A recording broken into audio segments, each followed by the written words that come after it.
et puis tu as copine dehors. C'est par rapport à quoi? Bon, je dirais d'abord, je suis quelqu'un je suis beaucoup sexuel. Voilà, j'aime faire l'amour. Et bon, c'est une longue période, quoi. Donc, ça fait que ta femme ne tient pas, quoi. Voilà.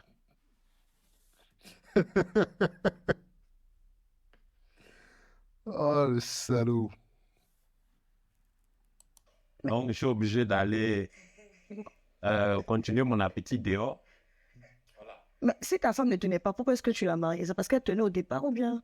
Bon, pas forcément parce que souvent, tu aimes cette personne. Donc, quand cette personne te dit, bon, je suis fatigué, bon, tu compatis un peu et puis bon, tu arrêtes. Mais derrière ça, Ah, les gars, je vous dis, ce sentiment, il est très frustrant. Il est très frustrant. Et après, je pense que c'est vraiment important de bien choisir son partenaire parce que, voilà, on n'a pas la même appétit sexuel. Mais moi, je pense que pour un couple, c'est très important d'être dans une sorte d'équivalence, en fait, où vous complétez. Parce que si toi, tu es hyperactif et que elle n'est pas, ou si elle est, que toi, tu n'es pas, ça va être très compliqué pour la suite, hein, parce qu'à un moment donné, ça devient frustrant et c'est ce qui cause la plupart du temps à être pris, à aller voir ailleurs et juste par le fait que ton partenaire ne veut pas avoir des relations avec toi ou n'est pas n'est pas sexuellement hyper actif ou active et voilà, ça crée beaucoup de problèmes, hein. Franchement, le sexe dans une relation, encore une fois, c'est important. C'est important. ah bon, tu prends ton plaisir ailleurs. Mais je veux dire, c'est quoi tes fréquences si c'est pas indiscret? C'est quoi des fréquences, oui, de chaque jour, chaque 2 jours? Mais où est-ce qu'il est? Il vient d'où, lui? Ah, il est chaud, il est chaud. J'aime bien, je l'aime bien. D'accord. Donc, si ta femme, un jour, te dit qu'elle est fatiguée, donc tu es obligé de satisfaire ce besoin-là forcément avec un besoin-là. On doit pas. Ouais,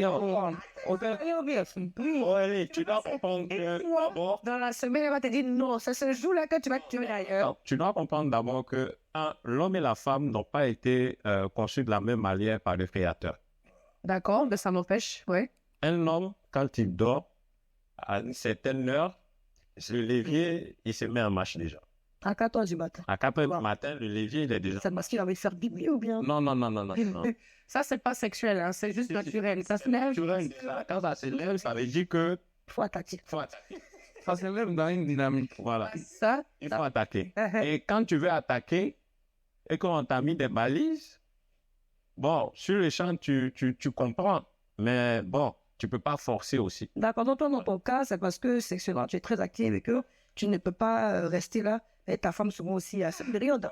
À ça, on est à la période de la femme où on a nos règles. donc, si tu avais, Fatigué aussi. Voilà. Il y a ces contraintes-là. donc, si tu avais une femme qui était sexuellement active comme toi, tous les jours, tu la trouverais quand même? Ah oui? On peut pas manger tous le même plat. C'est raison. D'accord? Mais après, encore une fois, là, c'est une question de choix, en fait. Soit tu choisis d'être avec une seule femme, soit, voilà, tu as une femme et après, tu vois ailleurs. Après, à un moment donné, ça dépend, ça dépend. C'est pas pour tout le monde, la fidélité, encore une fois. Dans ce cas, c'est pas ta raison principale, ta raison. Il y a plusieurs raisons. De tout à l'heure. Oui, j'étais, ouais, moi, je. Ah là là là là. Non, mais ton conquérant. Ok. Non, mais ton conquérant. Il va toujours à la conquête. Moi, je pense que c'est. Ouais, ça, par contre, c'est vrai. Ouais. L'homme aime chasser. L'homme est un chasseur de base. Et à la base, la proie, c'est la femme. Donc, l'homme a toujours cet instinct de chasseur en lui. C'est inner instinct. C'est dans cet esprit de conquête qui va toujours découvrir de nouvelles choses. Peut-être que toi, Oui, pour moi, c'est ce que je dis. Voilà. Moi, c'est une histoire, avec tout le respect que je dois aux femmes, c'est une histoire de design. c'est quoi le design? Voilà. D'abord, tu commences déjà avec un certain nombre de qualités et autres. Et après, en tant que concurrent, tu te prouves une autre qualité qui peut être associée à la qualité que tu as pour ton bonheur. Pour moi, la polygamie, c'est pour l'équilibre social. C'est ça, c'est pour mon équilibre, c'est pour Donc, en fait, si je comprends bien, après, c'est très important ce qu'il est en train de dire. Ça veut dire que un homme ne peut pas trouver toutes les qualités chez une femme. Il ne peut trouver qu'une partie de ces qualités-là. Et en ayant 2, 3, voire 4 femmes, bah, c'est un assemblage en tout. Celle, elle peut avoir une qualité différente que l'autre n'a pas. Et ensuite, il a les deux. Il a les 2 femmes. Ça veut dire que 2 femmes, c'est 2 qualités différentes. Et quand ces 2 qualités s'associent, voilà, ça devient complémentaire. Donc, en fait, pour lui, la polygamie, c'est une forme de complémentarité de ce qu'un homme recherche chez une femme. Donc, si je comprends bien, on ne peut pas trouver toutes les qualités qu'on recherche auprès d'une seule femme. Il en faut 2 ou plus. Si j'ai bien compris ce qu'il veut dire. L'équilibre de mes femmes, et puis c'est pour l'équilibre de mon foyer. Voilà. Pourquoi, s'il te plaît? Ça se défend, hein. Franchement, ça se défend ce qu'il dit. Ça se défend. Dans le même sens que Dempsey, je pense que ce qu'ils ont dit est déjà très clair. Vous voyez, je vis dans mon cas, je prends mon cas. Moi, j'ai madame à la maison. Mais j'ai une copine que madame connaît déjà. Vous dites que je suis avec moi. Ta femme connaît ta copine. Oui, je suis en train de formaliser ça. Ah bon? Hein? Oui, pour une question d'équilibre. Ok. Pour une question d'équilibre. Je suis dans un domaine d'activité dans lequel on a du stress du 1er au 31. Et donc, si tu te retrouves dans des moments donnés où tu demandes la chose, elle n'est pas disponible, tu fais quoi? Tu vas attraper ça de la maison jusqu'à brider en zone pour attraper ça pendant 4-5 jours. Donc, ça va être très disponible. Le seul moment où elle n'est pas disponible en général, c'est quand elle a terrain. Et puis, l'autre aspect, je veux dire que il arrive un moment donné, quand tu commences dans ça, tu es fatigué de cacher. Il y a beaucoup de femmes qui sont dans cette histoire-là. Certaines acceptent quand elles sont dehors. Mais quand elles rentrent, elles craignent que le monsieur continue d'être dans le même principe. C'est pourquoi elles disent quelquefois, non, moi je suis contre la polygamie. Sinon, je pourrais dire, toutes les femmes en Côte d'Ivoire sont déjà inscrites dedans. Mais quand je reviens à toi d'avant, la question que j'aimerais te poser, tu parles de design. Oui. Alors qu'à Abidjan, on finira de voir les designs. C'est ça. Et je suppose que tu dois voyager ailleurs. Il y a des designs partout. Donc, tu préfères aller de design en design ou tu choisis vraiment 2 femmes ou une seule femme? Enfin, t'en as 2, tu m'as dit donc. Il faut dire, un homme ne peut pas se contenter d'une seule femme. Bon, alors, Ça peut être pendant une période. C'est clair. Ceux qui se disent fidèles là, oui. les Aziz là, ces personnes ne vont pas encore attraper. On les a pas attrapés. Ouais, c'est difficile pour un homme de se contenter que d'une seule femme. Bah après, je suis pas en train de favoriser ou de faire l'apologie de la polygamie, mais je pense que pour moi, la polygamie, c'est pas une mauvaise chose, hein. C'est quelque chose, voilà. Les Africains, même dans d'autres pays, en Asie et tout, voilà.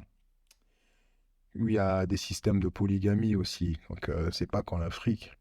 Et c'est pas quelque chose de diabolique comme l'Occident veut nous faire croire.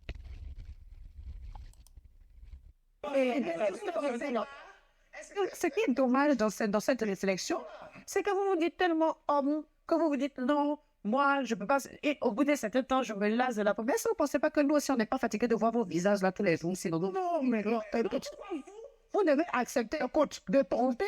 Et puis la femme qui est avec vous là, elle a le droit d'être fidèle, elle a le droit d'être fidèle. Écoute, dans ce cas-là, si on veut équilibrer les choses, C'est pas pareil, un homme et une femme, c'est pas pareil. Mais voilà, on peut dire que c'est un privilège masculin de pouvoir avoir le choix d'avoir plusieurs femmes. Mais chez une femme, ça passe pas, ça passe moins. Mais voilà, bah, chacun de nous a ses privilèges en termes de genre sexuel. T'es un homme, t'as certains privilèges, t'es une femme, t'en as d'autres, et il y a des femmes qui ont des privilèges que les hommes n'ont pas, et les hommes ont des privilèges que les femmes n'ont pas. Et le fait d'avoir plusieurs femmes, c'est un privilège masculin.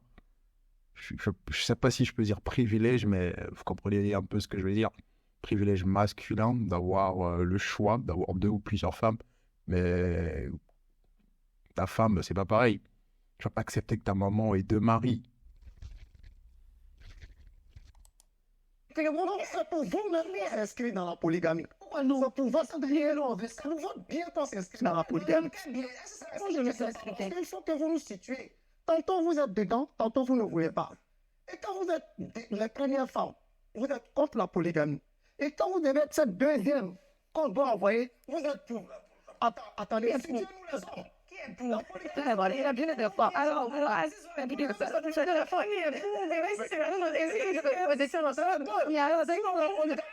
Non, attendez. Moi, tu veux que je te donne, je vais te donner. Je pense que tu n'es pas le polygame qui va chercher. C'est une autre femme qui va chercher. Elle sait très bien qu'il est marié. Mais pourquoi elle accepte? donc tu veux dire que quand tu vas chercher une femme, tu vas l'accepter. Donc, c'est parce que La seule fois que tu l'as fait rentrer, mais plus que tu vas chercher une troisième.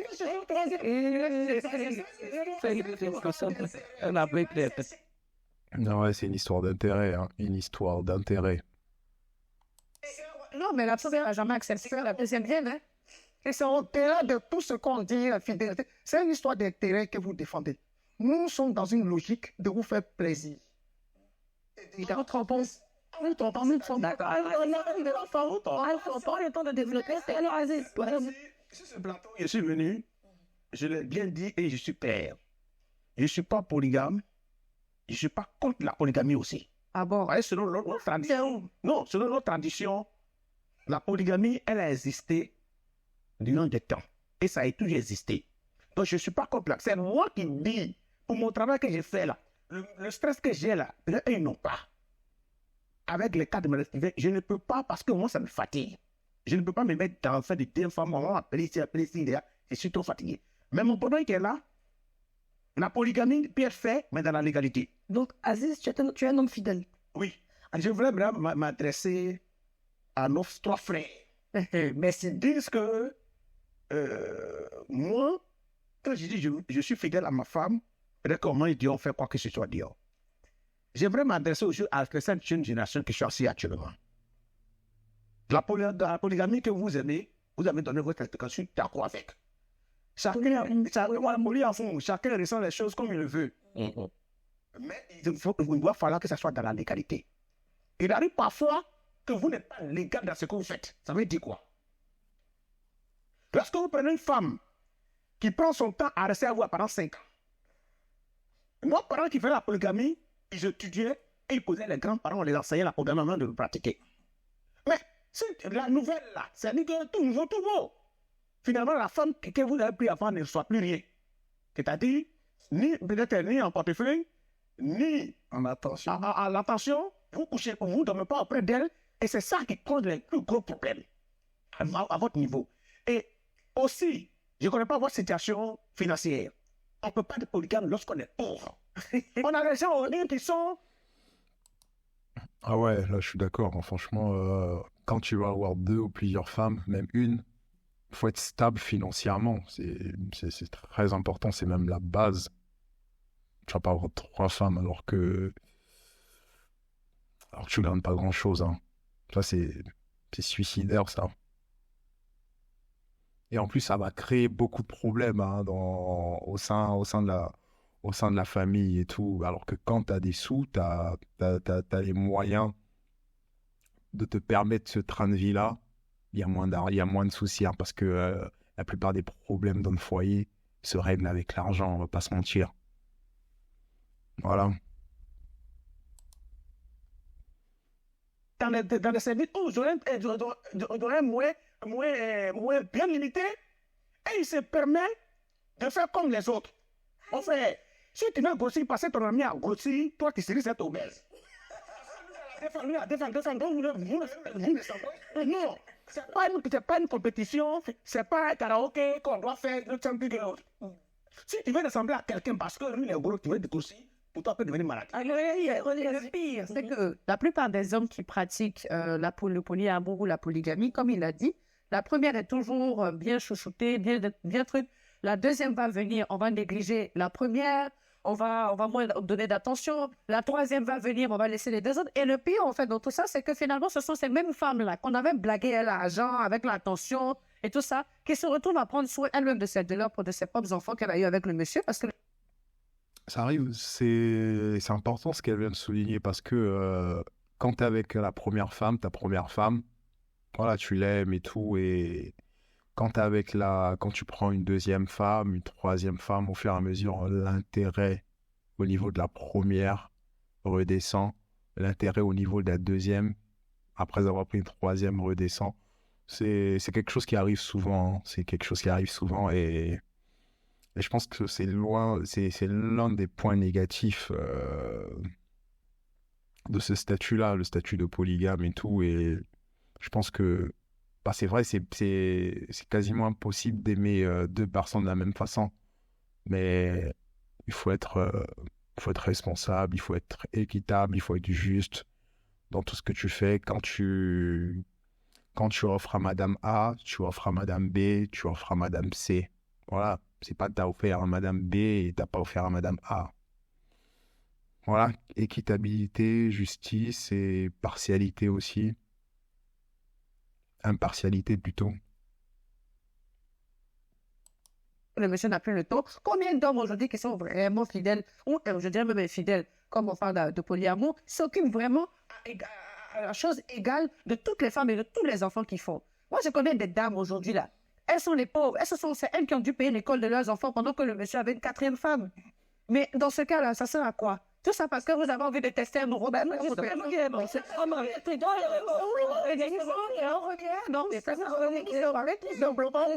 Tout simplement parce qu'on demande de légaliser pour éviter que celles qu'on mange dans le noir puissent le manger dans le nez. Tu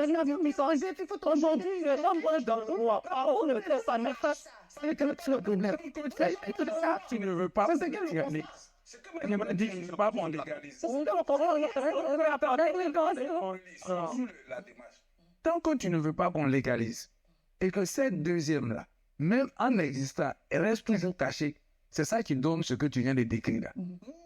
On crée un cadre. J'ai les moyens. Je prends une première avec qui je vis.